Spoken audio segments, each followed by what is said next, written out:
নিশা প্ৰায় 3 বাজিবৰে হ'ল। এয়া 3 বাজিবলৈ 15 মিনিট বাকী।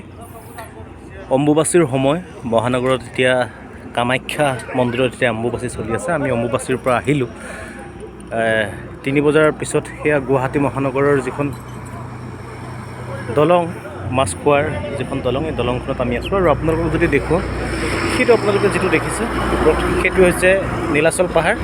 আৰু নীলাচল পাহাৰৰ একেবাৰে ওপৰত যিটো আপোনালোকে দেখিছে পোহৰ জ্বলি থকা, সেয়াই হৈছে ভুৱনেশ্বৰী। আমি ইতিমধ্যে তালৈ গ'লোঁ, তাৰ পৰা আহিলোঁ। আৰু এয়া হৈছে ব্ৰহ্মপুত্ৰ।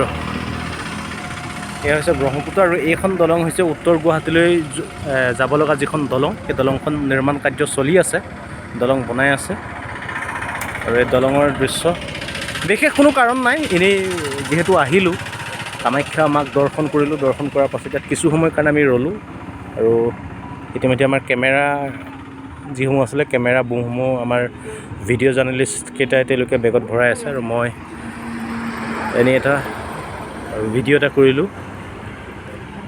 আৰু এয়া নিশাৰ মহানগৰৰ অম্বুবাচীৰ সময়ৰ দৃশ্য।